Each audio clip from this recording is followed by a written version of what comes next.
Hi, it's Ross Nickerson, and welcome to the video instruction on playing backup on the banjo. I hope I hit on some things that really make it easier for you to learn and develop your skills for backing up and playing with other musicians. When playing backup, the most important thing that you need to remember is that you play in good rhythm and good time. Almost anything works in backup if it's played in a rhythmically correct. And it's also important that you're able to switch between the chords easily and quickly. So that will make the things that I teach you today much easier if you're able to switch between the different chord positions and are familiar with those. And that will speed things up for you. There's three basic chord shapes we use in the banjo playing for playing a backup rhythm. And this one is often called the F form or the F shape. And here I'm playing a G chord at the 3rd and 5th fret there. And then the D shape is shaped like this, which is out here at the D chord there at the 2nd and 4th frets. And also the bar shape, okay? That's just bar in the 2nd fret there. Those are the major chords and the ones you switch through. When you're playing backup, this F shape is usually the best one to sort of start and end with. It's because it has two root notes in the chord, the 4th string and the 1st string are both the same note, and in this case they're both the G, and this is a G chord, so you get much more of a G sound when you're playing a G chord, and that's a good place to start and also a good place to end when you're playing backup. This shape right here, the D shape, seems to work better in transition when you're going between chords, and I'll demonstrate that for you later. And this bar shape works well, and when you play the bar shape, often it's just as well to play just the top 3 strings, because that way you've got the full arpeggio of the chord with the root on the bottom on the 3rd string. For instance, A, C sharp, and E, which are the 3 notes of the chord. Remember, in all cases, when you're playing the 4th string and the 1st string at the same time, you're just doubling the same note in an octave apart, because the 1st string is a D and the 4th string is D also.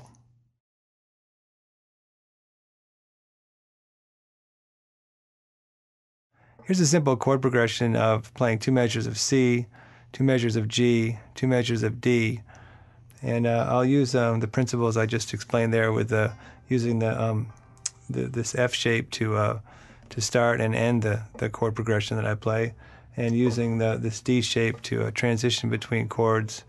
And I'll throw in a couple of the bar shapes so you can see how those are used. Often when I play the bar shape, I'll skip the bass note that I'm playing, or the downbeat note that I'm playing before I do the pinch, and just play the 2nd and the 4th beat of the measure. And before I get started, I'll demonstrate the right hand part for you. The right hand strings to pick as I play through this exercise are just a thumb on the 4th string, and then I pinch all 3 3rd, 2nd, and 1st string together.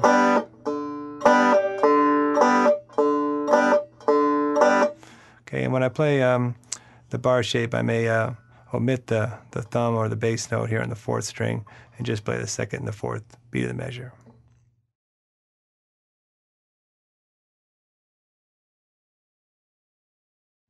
Here's the exercise using the C, G, and the D chords.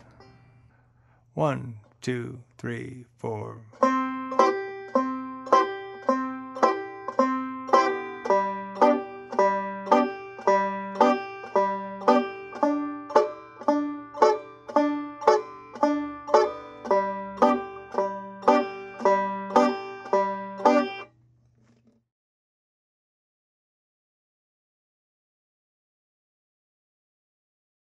Now I'll do the same progression and throw in some of the D-shape chords, and again I'll probably play something along the lines of C, and then I'll go up to this C chord up here in the D shape, and then G, and then I'll pass through and play the G chord here, and then I'm going to play the D chord, and I can play the D chord here some. Let's try an example like that.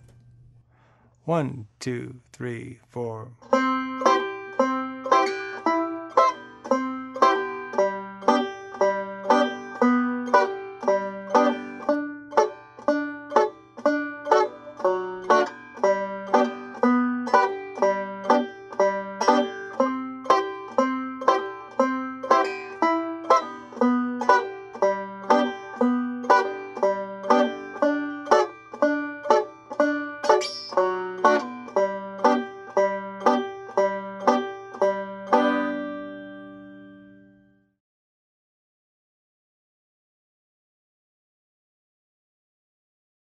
Now would be a good time to pause the video and practice doing that. You really, I'm not going to include that in any tablature. It's really okay if you do that kind of randomly. What I was, you could approach it as, how many times, for instance. After you do a couple of those, you can try this C and go back and forth. But one of the things I did do is I kept returning to this root position right here and use the other chords to pass through. So you can practice switching between those chord changes. Just keep in mind that you don't want to be too busy, and your solid rhythm is the most important thing. Here's an example using the bar shape in a couple of the instances, okay? And again, when you practice this, just practice going between these different shapes and keep practicing this chord progression long after you understand how to do it, just so you can keep getting better and better at it, and then you can quicken it up, and we can learn a couple more right-hand rhythmic things to do as well later in the video.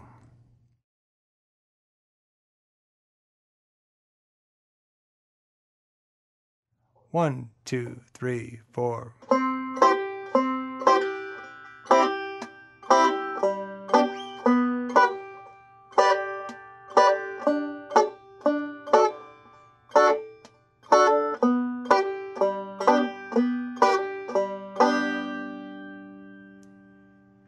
Those examples are really basic, but now that you know the concept of practicing going between those and using the chord progression to practice them in context, just keep cycling them over and over again until you get really comfortable switching between the chords.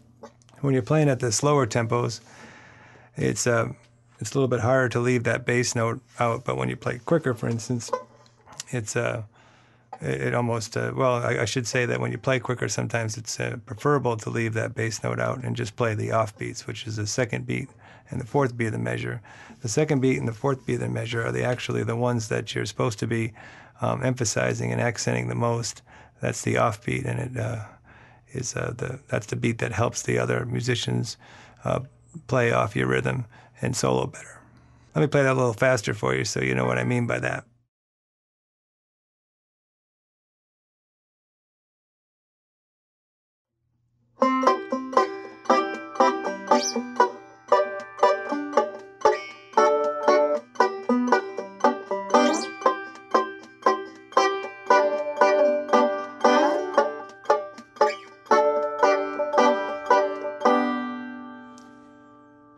Well, as you can see, as I played it faster, it was easy to leave the thumb stroke out, and sometimes that works best, so you can really emphasize that second and fourth beat.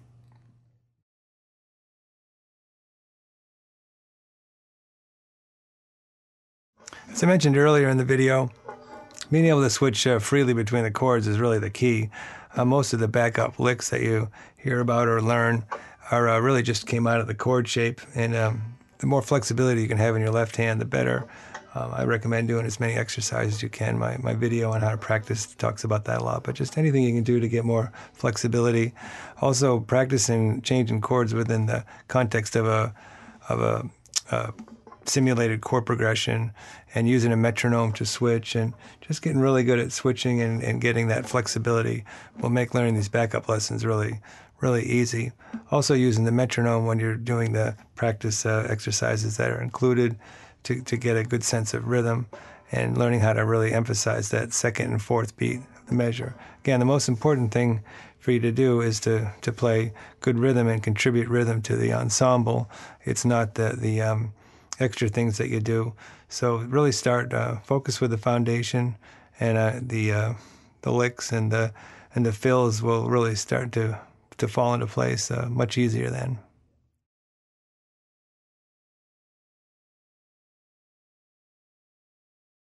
When you're backing up an instrumental, oftentimes it's just as well to just simply we call vamp it or chop in the background, and you don't really need to do any fills. The fills may just get in the way.